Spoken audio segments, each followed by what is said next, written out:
उपस्थित पंडितजन हमारे लिए परम आदरणीय सम्मानीय है। आप सब शांति से विराजमान हो जाएं।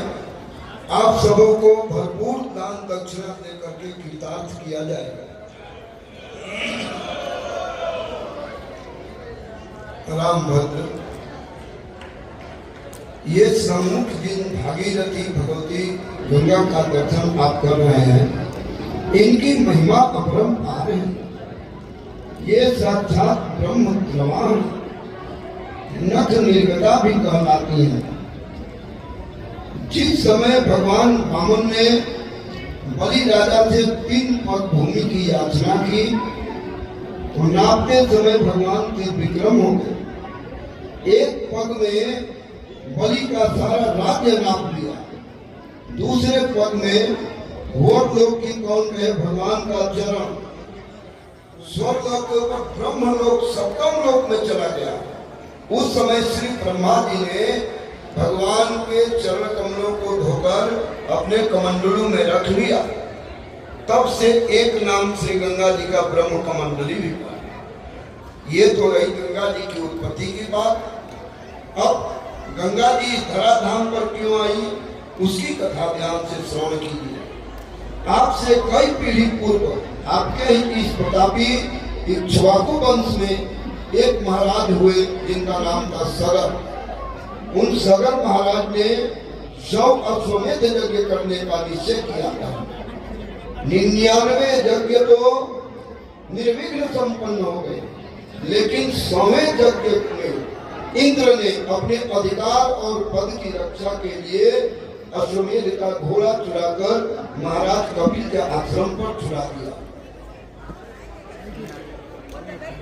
इस प्रकार महाराज सगर नहीं मुनि को अंशुमान ने प्रयास कीनो, अपने पूर्वज के उधार निष्ठ सेवके तप करी दिली पहुन लाय पाए गंगधार सफल भे भगीरथ साथ आनी निज देवगे। इस प्रकार भगीरथ महाराज जो आपके वंशज है, उनके द्वारा ये पृथ्वी पर गंगा लाई गई है। इनकी महिमा इतनी बड़ी है कि कोई 100 योजन से 400 कोस से भी गंगा गंगा कह करके स्नान कर ले, जलपान कर ले तो उसको गंगा का फल प्राप्त हो जाता है। गंगा गंगा योग योजना नाम से भी मुझे सर्व पापे विष्णु लोक सगच्छति। अब आप दोनों भाई इस गंगा पवित्र पावनी गंगा में स्नान ध्यान करके इन 15 लोगों को भरपूर दान दक्षिणा देकर के संतुष्ट कीजिए और फिर तब यहाँ से हम लोग आगे का मार्ग तय करेंगे।